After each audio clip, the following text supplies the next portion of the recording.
Jump off that exhausting hamster wheel and into balanced living with Dr. Marissa. Promise you joy in the mystery. Dr. Marissa, also known as the Asian Oprah. Her mission, to be a beneficial presence on the planet. Her purpose, to be your personal advocate to live, laugh, love, learn. Her life motto, don't die wondering. Take back your life with Dr. Marissa Pay.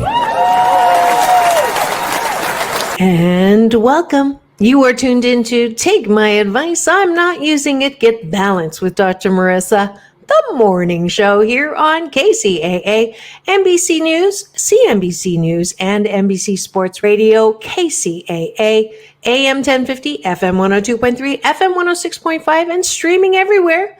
iHeartRadio, Spotify, Stitcher, Amazon Music, Audible, iTunes, and more. Because I want the maximum splatter zone for more hope and happiness and fulfill my Happy 88 mission, which is 88 million more happy people in the next 8 years. Yes, I do aim high, spend the rest of my life doing it, and it doesn't matter if I actually finish because I'm having fun doing it, and I want you to recognize your birthright to happiness 88% of the time. Why? Frankly, it just feels better. It'll help our health, our body, mind, soul, spirit, and frankly, it'll be nicer to look around. And frankly, I just love being happy. And I love being called your happiness guru or your happiness queen or your happiness cheerleader. That is my brand. And the good news is I actually do take that advice. I am a living, walking example of how you can have not such a happy growing up life or not quite a happy marriage, but despite all the setbacks and all the things that don't go your way and all the things that do you wrong and all the people that do you wrong and all the things that bring you heartache, it is still possible. Oh, let me add the pandemic.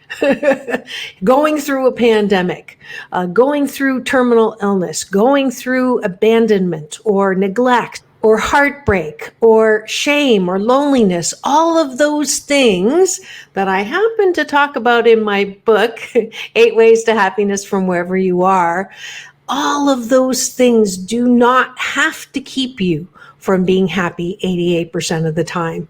And that's why today's Asian Oprah giveaway, which you will also get if you sign up at drmarissa.life and put your email address in. I'm sending out a link for a free audiobook copy of my #1 bestseller, 8 Ways to Happiness from Wherever You Are. So make sure you go to drmarissa.life today, and sometime between now and New Year's Eve, I'll be sending that email out with the code so you can get your free audiobook and start the new year with the 21-day fast from complaining. I talked about that yesterday. I'll talk about it a little more in the next segment, but please do remember you have a limited time to get an actual registration to the fast, plus an audiobook, plus some music, original music from yours truly, Retired Lounge Lizard, and also the Balanced Tai Chi Gong download, which is a moving meditation that promotes inner peace, a breath at a time. So you get a plethora of things, including my children's book, Mommy, What Are Feelings, that expires at the end of this year. So go to drmarissa.life and click on the first thing that you see there for the Happy 88 meal. And today I thought I would take advantage of the little bit of the break between Christmas and New Year's and do a little bit of sex education. I'm bringing you a spotlight interview with Veronica Monet, who's a certified sexologist.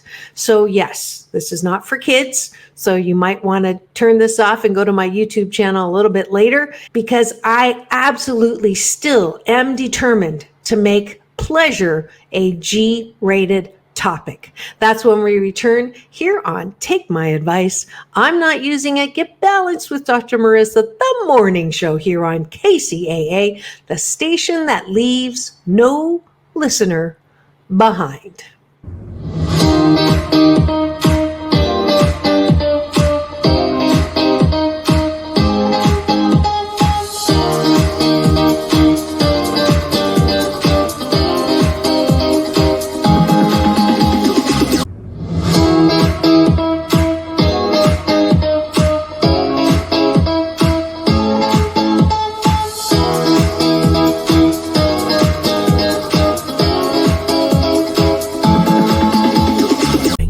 Take back your life with Dr. Marissa Pay.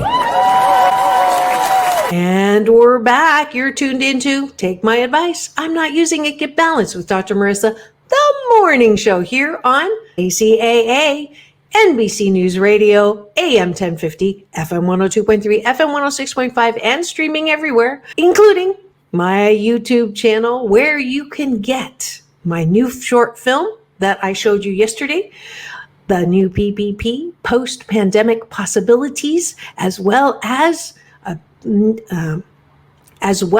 special series like Sexual Healing with Dr. Marissa, which we're spotlighting today, as well as radio for our deaf community, and my red carpet playlist with all kinds of wonderful interviews. I have the co-founder of Priceline, of UGG Boots, of Make-A-Wish Foundation, who's now in heaven, but loving us from there, and a plethora of other wonderful celebrities who take their limelight and shine it on temporary areas of darkness. And I also have them on my shows. Please do go to my past shows, all 605 at this point, that you can learn from Layla Ali, Corey Feldman, who's come twice, and just a whole host of people. So if you haven't already subscribed on my YouTube channel, please do and enjoy.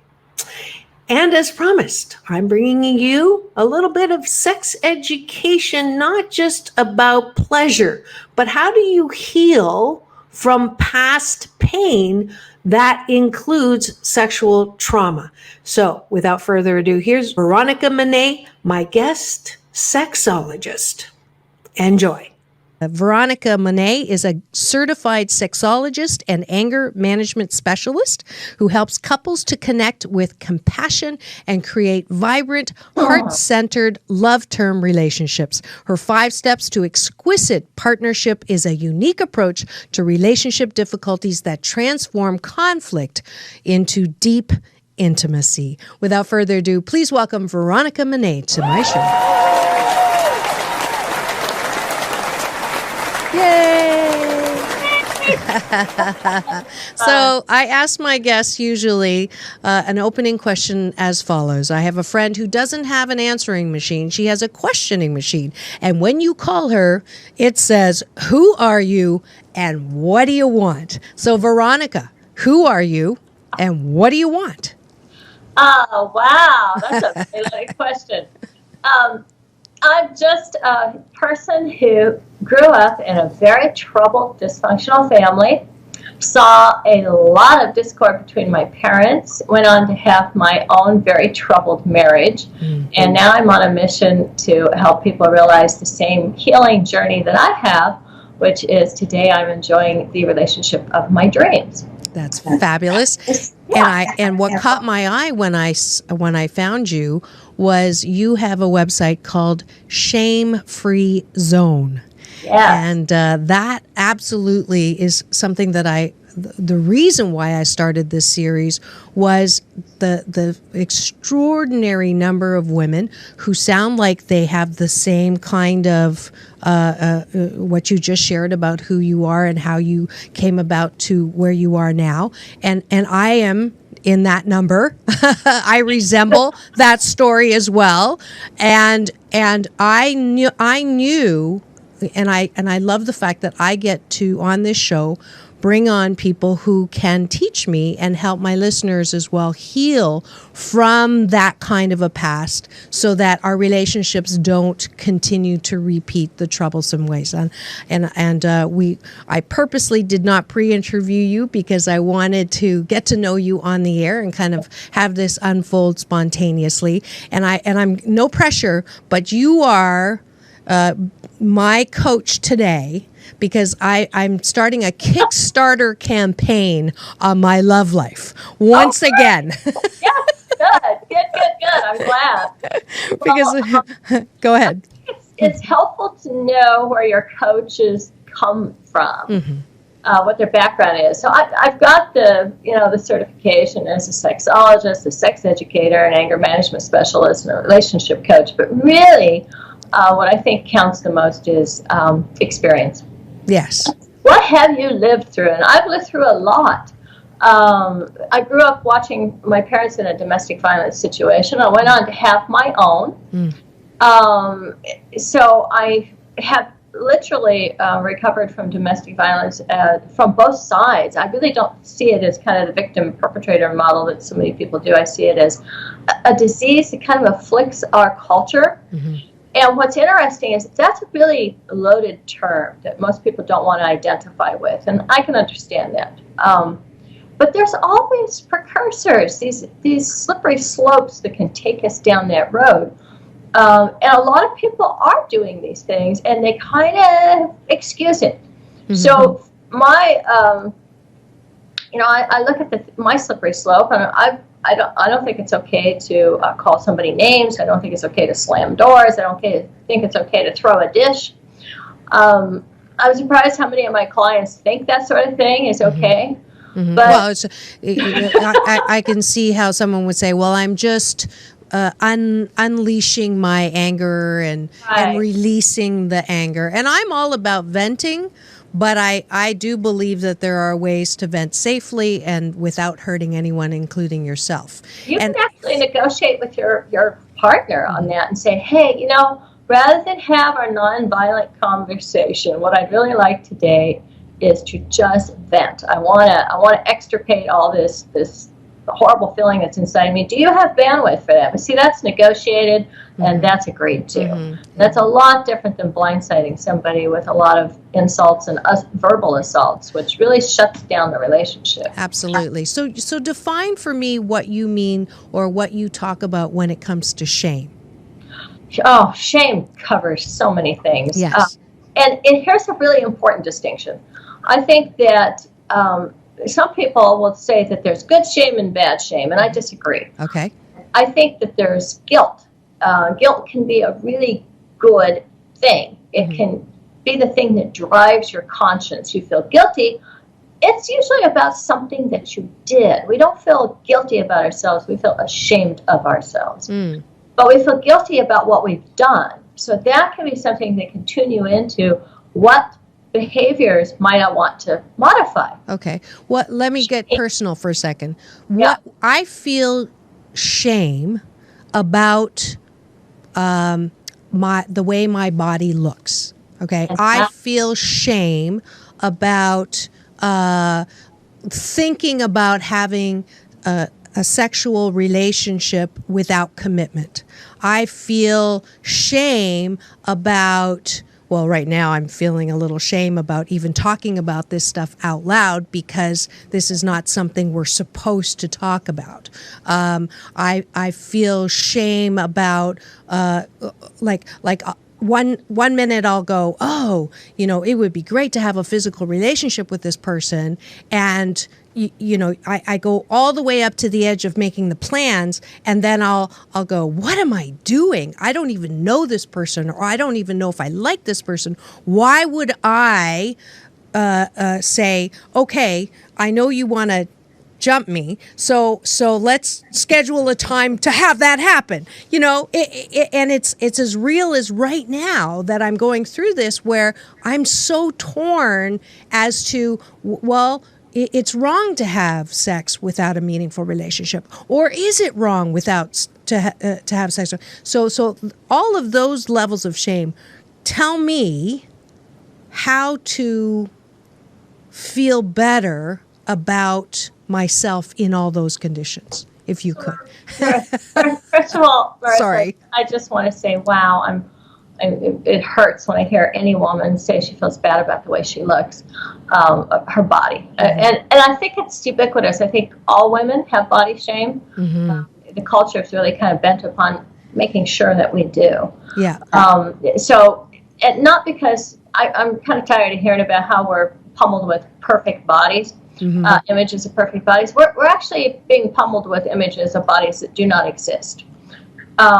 So with all the things that they do now with modifying the photos, there is absolutely nobody walking on this planet that looks like the pictures that we look at. So that's just ridiculous. Right. It's like trying to compare ourselves to cartoons. But second of all, what I heard you share was a combination of guilt and shame and fear.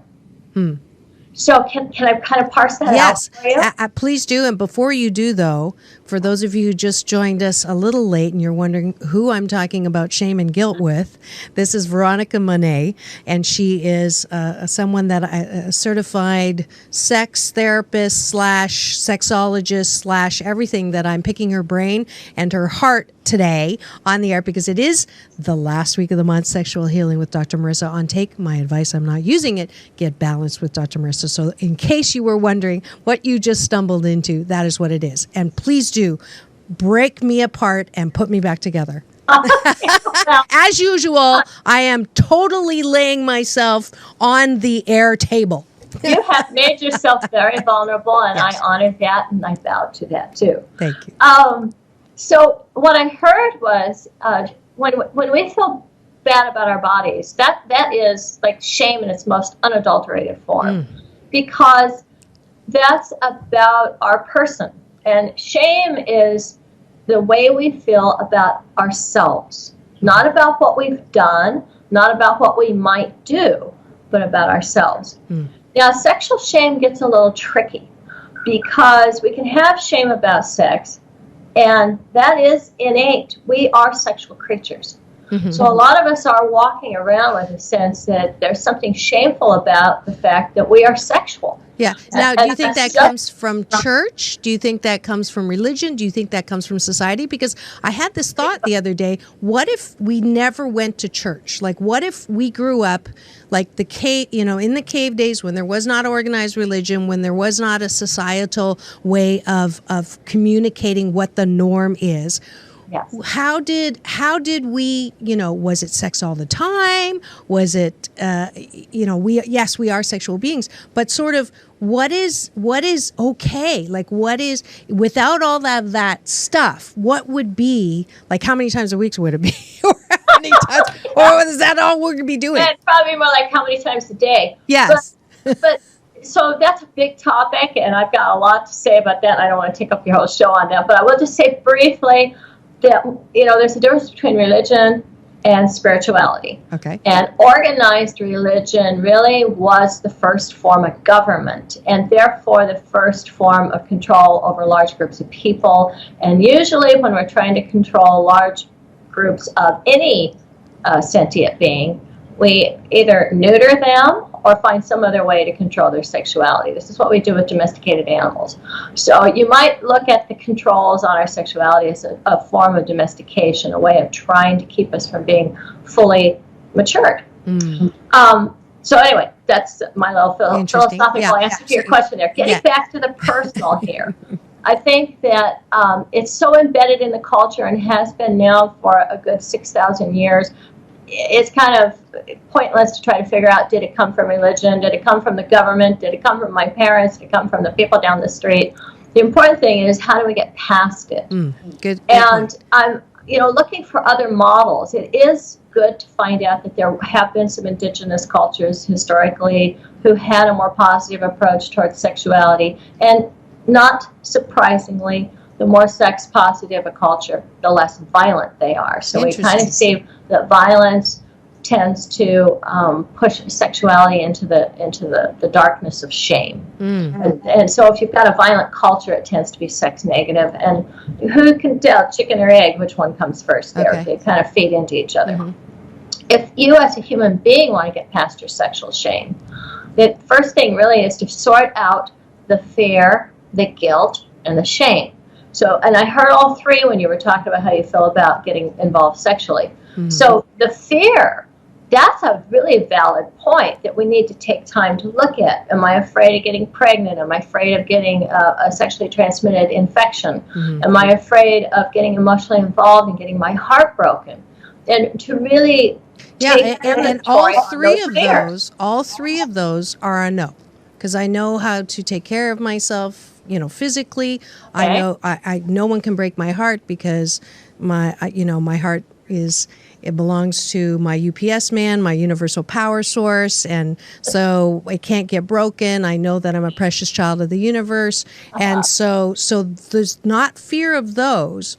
But when a guy says, I want to, or you're so hot, okay, and or another one said, I want to comfort you. Why is sex so bad if it's just two people? Shut up, Jarvis. My sound engineer is laughing. And I'm not even going to ask you why you're laughing. But I just want to comfort you and, touch you, and I want you to touch me. And then, if we have sex, it's not that big of a deal. I say, oh, do you have a relationship? And well, I'm living with a friend, and that doesn't mean anything. That doesn't mean that I cannot have a sexual, meaningful, comforting session with you. And so there's a part of me going, well, that kind of makes sense. And do I have some desire to want to have a physically intimate encounter? What is wrong with doing that? I'm afraid, though, that if I do that I'm going to feel shame afterwards. Well, I think you're asking the wrong questions. Okay, good. And I also kind of hear you shaming yourself for being a little reticent to have unattached sex. What I'd like to invite you to do is to think about getting to know yourself a little bit better, and so there's kind of this way sometimes we can come to ourselves with the kind of a modern approach to sexuality that bypasses our own innate desires and wishes. Mm-hmm. And I've experienced so many different relationship modalities: polyamory, monogamy, marriage, being single, serial dating, serial monogamy, and I love that I'm able to give myself that kind of choice to choose. But in the choosing, it doesn't mean that I choose to do everything that I consider a valid choice for human beings to make. Mm-hmm. My needs and my desires change over time, and I want to honor that. So I think the first thing really is to decide what really resonates with me. The question isn't, would that be so bad?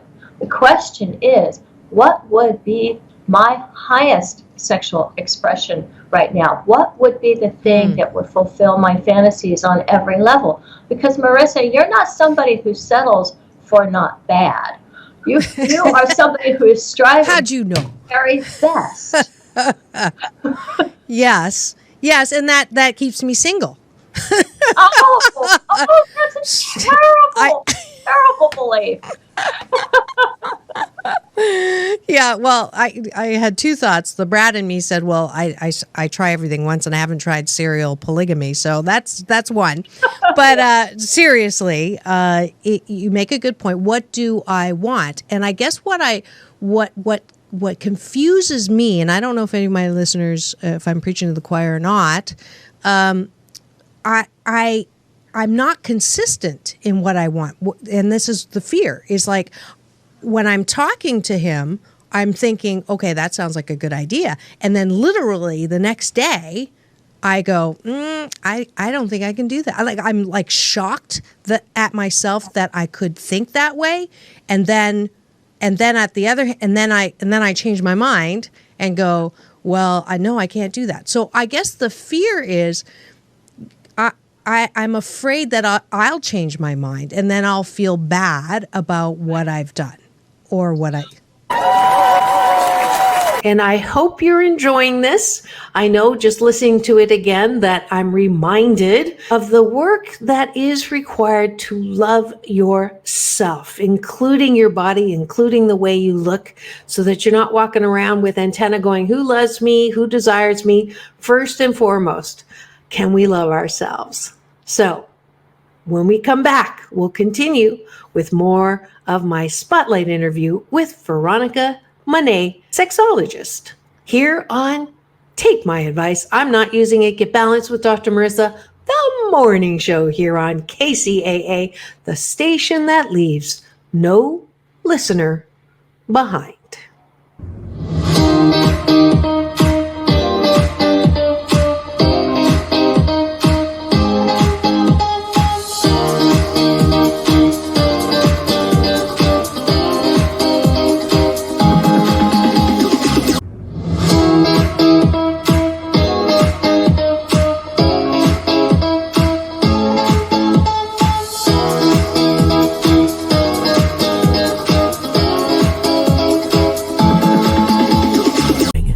back your life with Dr. Marissa Pay. And we're back. You're tuned in to Take My Advice. I'm Not Using It. Get Balanced with Dr. Marissa, the morning show here on KCAA, NBC News Radio, and the #1 talk news show in the Inland Empire, reaching a coverage of over 5 million homes. And thanks to you, I am also the #1 8 a.m. show of talk news. And I'm so glad you're here. And I just want to remind you that season of New Year's resolutions is around the corner. So I have one that's actually a diet, but not that kind of a diet. It is a diet from complaining. 21-day fast from complaining. It's a good life habit. I've only had 5 people in over 10,000 people who've registered who have been able to stop complaining. And just a year ago, I thought I'd make it a little more interesting because some people were just joining and really not trying that hard. And usually if you put money somewhere, you'll try harder. So I added a $21 donation registration to my nonprofit, 8 Ways to Happiness, that helps kids, teens, and young adults who have temporarily forgotten their birth rate to happiness. And so if you register on drmarissa.life for $21, the donation goes to my nonprofit. But if you do 21 consecutive days, and it does have to be validated by someone who is around you, not that I don't trust you, but we like to validate, because I'm going to double that money and give you $42 back. And I would love to give money back to anyone who really does 21 consecutive days without complaining, January 1st to 21st. So if you love a challenge, this is it. All right. And now we're going back to Veronica Monet, sexologist, who's going to help us leave the shame behind. I thought it would be a great episode for all of us as we end this year, to leave those things that do not work for us behind. So enjoy. And today I am talking about shame, guilt, and pleasure with a certified sexologist and my sex therapist for the day, Veronica Monet. Welcome back, Veronica. Oh, Ed, I'm glad to be back. I'm so glad you're doing this. Really glad to be Yeah, thank you. Thank you. So you were about to break some stuff down for me. Well, we were talking about shaming women for creating sexual desire in men. Basically, that's what we're talking about. I do have one experience from my past that I feel some guilt over, where I was, I wear low-cut tops. I actually, I know that, I'm a little more bountiful than the average Chinese woman when it comes to that place. And no, I didn't pay for it, so it's natural, just in case you were wondering. But I was very friendly, and I did flirt. I'll admit to that. And it was someone that I worked with, and he told me that he had fallen in love with me, and I was like devastated because he was married, and I felt guilty for it. I didn't think that I was leading him on, but when I looked at my side of the street, I had to admit that, I was probably being a little overtly, as you were talking about before, like turning that side of me on. So there's another thing to feel guilty or shame about. Okay, let's talk about that. I'm really glad that you brought that up, because I really think this is where we have such a disconnect between men and women too. And not just men and women, by the way. I have clients that are of all genders, and I just want to say that this dynamic between the feminine and the masculine can apply to any gender. Yes. And it can switch, because I personally love to channel both masculine and feminine energy, and I think most of us are more in our wholeness when we can start doing that. Right. And yes. and this has been with us for thousands of years. It's going to take probably I don't know how long to get past it, but it's really, really important that as women we don't accept that as truth.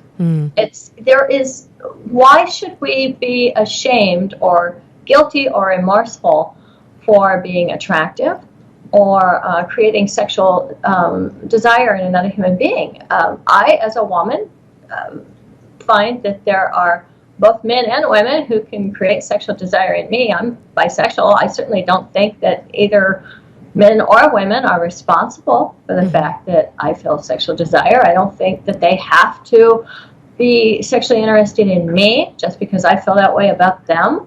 And I certainly would not think that if they dressed a certain way or flirted with me even, that they had misled me and therefore I had a right to do whatever I wanted to do to them. Mm-hmm. But that's the script that a lot of us as women are running around with. Absolutely. Like you ask for it. If you're being flirty, then you ask for it, and you're supposed to be responsible around that. And here's one thing that I do want to say about the flirtation, because I'm bisexual and I've dated both sides. I think it gives me some perspective to say that flirting is fabulous. I think it can breathe life into us. And I think it's part of the juice that keeps life exciting. And I flirt your butts off. but I'm getting permission to flirt. Uh-oh. but do it in a way that honors the person that you're flirting with. Mm-hmm. So if you, and we all have met that person who strings us along, and then just drops us right at the end. Mm-hmm. And that's mean. Yeah. That's mean. So if you are filling a suck hole in your heart and all this emptiness, mm-hmm. and you want somebody else to fill you up and make you feel better, and you just suck that out of them and then walk away, people are going to feel bad about that, whether you were flirting or you were just crying on their shoulder. If you're taking and taking and taking, right. It feels horrible. Right. Right. So make sure that your flirting is a gift that is honoring and respectful. Mm-hmm. And that's really just about shifting your intention. Mm-hmm. If your intention is that the person that you're flirting with is somebody valuable, they're going to get that. Yeah. And even when you walk away and even when you say no, they're still going to feel really good. Right. About what just transpired. Now, we weren't planning on going down this lane, but since you brought it up, okay. Because I was telling my kids that, this whole, watching the Danish Girl and transgender and bisexual and their friends being very open about, not only being gay, straight, bisexual, trisexual, I'll try anything. How did you know when you were like that because it is another area of shame? I grew up fundamental Baptist. So, darling, I've got a lot, and then my mom was adopted by a Russian Jewish woman, and I'm Chinese, so I've just got guilt coming out of my pores. It's no wonder I need this show. So that's why it's Take My Advice, I'm not using it. But anyway, so how did you know, and how would someone know that was what they are? I know it's become so fashionable for women to be bisexual nowadays. Yeah, and men too. And men too. Yeah, and men too. I hear about it all the time. So I'm getting confused. I just saw a film actually called The Overnight. And it was definitely introducing that topic for men in I thought a very tasteful way.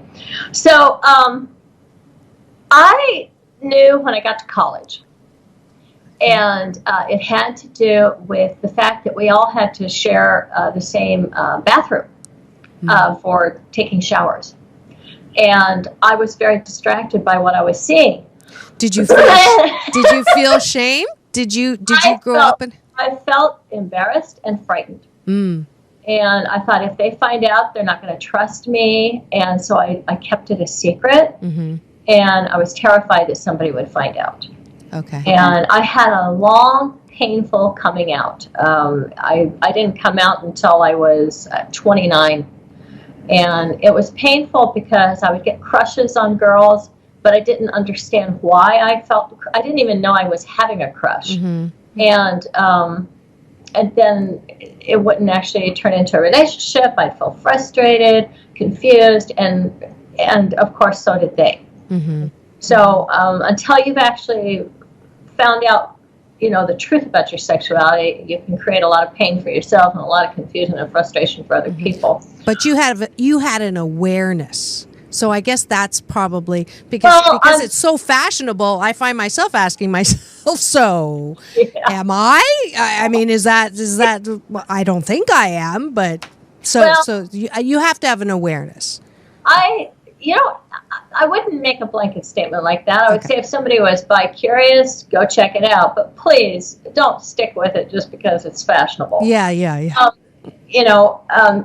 it doesn't sing for you, then don't do it. Yeah. I think that for me, it was just the reverse. It was like trying not to do it, and feeling like this was such a big part of me that I just, at some point I finally just had to admit it. Right. And when I did, I came out publicly. I wrote for a bisexual magazine for 5.5 years, and I got involved in the political movement, actually, for bi visibility. Interesting.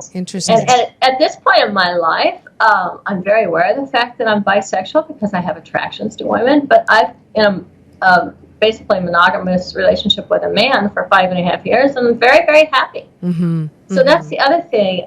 Even if you have an attraction to both genders, it doesn't mean that you have to act it out. Right. And again, we keep coming back to choice. And if you have this ability to remove the shame from all the choices that are available, you really can come from a place of empowered choice, so that you're not doing things because you want to please other people or avoid those feelings of shame, but you're doing it because it really makes you happy. Yeah. And I guess that's where I have to make the choice, because I don't, I go back and forth. I really... I preach all the time. It's embarrassing. I tell all my listeners, my callers especially, get in a relationship because it's a beautiful thing, and you don't get that feeling of romance from your parents or your friends or your children. It's a huge dimension of life that is expanding and unfolding, and then I had my girlfriend call me on it the other day. So, why are you so vested in being single? Why are you not dating? Why are you, why aren't you practicing what you're preaching? Can I argue with that for just a minute? Yeah. I'm not convinced that you are vested in being single. Tell me why you're invested in being single. Make a case for it. Okay, because when I get asked out for a date, I think about it for 1 second and I weigh it with go to dinner with someone that I don't know very well. I don't think we're a match. And go and hang out with my daughter and their friends and go see a movie, or go to a movie by myself, or sit and do a jigsaw puzzle, which I love doing, or anything where I really enjoy being with myself and doing those things. And I go like this, and it is it's almost never, like if I do it, I'll do one date and then it's like, oh well, I need, that wasn't worth the makeup. No, I'm kidding. Can I tell you what I'm hearing? Or more accurately, what I feel. I want to tell you what I feel when I hear you tell me that. I feel very happy for you. My heart expands. I think this woman is making the choices that are right for her. And I also had this thought that you are preparing for the right relationship that's not here yet. If you are out there wasting a bunch of time doing dates, I got to tell you, I hate dating. I am more experienced at dating than probably anybody you'll ever meet, and I can't stand it. I loved it at one point. Yeah, it was a lot of fun. Yeah, but I got to a certain stage in my life where dating was like the last thing I wanted to do. And I think the fact that you would rather spend time with your daughter than go on a date with some guy that you don't even think is a match for you is intelligent. I think it's empowered. I think it speaks volumes of your female power and your acknowledgement of how important your life is, and every moment that you spend, you don't want to waste those. But you don't think that's coming from, or that's a cover up for fear about the original thing we talked about at the very start of the show, which is that I still feel some, because I don't have the perfect body, because, clothes are, like false advertising. that is because I'm afraid of how, like, if I think of myself naked with someone, I think of myself thinking not, oh, is this going to feel good? But, oh, I wonder if he's disappointed because I'm not as hot as I look in my pictures. I mean, that, I know it's stupid. I'll be the first, that was like stupid, but I'm being honest. That is like that's proof right there that I am totally screwed up, and I'm not anywhere close to perfect. And it's a good thing that my show is called Take My Advice. I'm not using it, but I'm saying this too, to help those who I know feel the same way, identify, and also to comfort in the way that I can, to say, this is just, you can't get it wrong, and you can't get it wrong, and you can't get it done. And so my journey in this, I know, is that, I actually have a request, a piece of homework, if you will, I'd like to make. Wait till you hear what I'm going to do. Okay. What I'm hearing is you're going to kind of muscle through it and push yourself out there. Yeah. Well, I am, like, on the air, actually. I understand that, but can I ask you, here's what I feel very protective of your female body, because I think it's sacred, and I want it to feel honored and respected and loved and adored. Mm-hmm. And I think that starts with how we treat ourselves. So I don't know if you spend any time pleasuring yourself, and you don't have to answer that on the air if you don't want to. Well, I did tell a caller to do it 1 orgasm a day. Okay. However she does that. So yeah. That's a good answer. So, but here's the thing. There's different ways of doing that. And I try to encourage my female clients to create a sacred, divine ritual around self-pleasuring. Okay. So if it starts off with yoga, meditation, ecstatic dancing, that's a good place, because you're into your body and you're getting out of your head. Incense or scented candles, mood lighting, the kind of music that you think evokes the sensual aspects of yourself. Mm-hmm. Mm-hmm. And then fantasies are good, but I like to challenge people to expand their fantasies to other things. Not just pair bonding, but actually realizing your visions for the world, or for your ultimate career aspirations, or your perfect life, where you're actually allowing that up into your head at the moment of orgasm. It can be a beautiful thing. Interesting. And to set a standard for yourself where you're going to actually take a half hour to an hour, and really come to understand your erogenous zone, and get a mirror out, become familiar with all your parts. Okay. So that you can start to adore what you see in the mirror. Interesting. All right. I see that as homework, and we are totally out of time. We're actually over, but that was so much fun. Thank you so much, Veronica, for the free coaching for me and the homework. And I will think about doing the homework. Okay. Well, that's the question. Should I ask if I have any hot women who would like to be on your dating show? Yeah, that would be, well, we're going to start with me, actually. And because Dr. Pat Allen always tells me, you. Oh, for me? Oh, I didn't even get that. That just,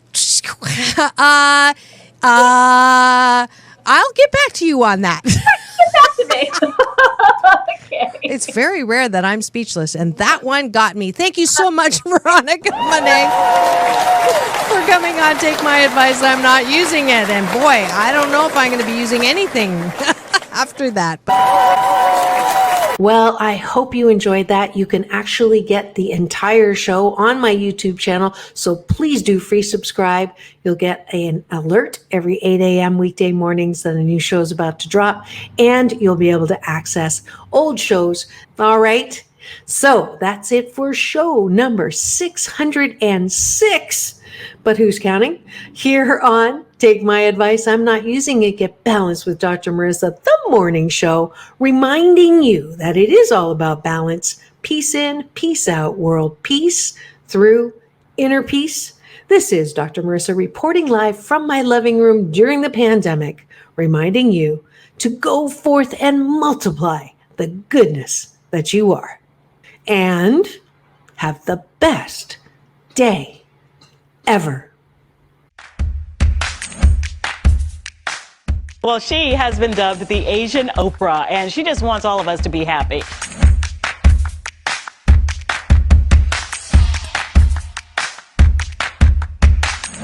Dr. Marissa, aka the Asian Oprah, says the most important thing you can choose is choosing to be happy. You are tuned into my weekly talk radio TV show called Take My Advice. I'm Not Using It. Get Balanced with Dr. Marissa.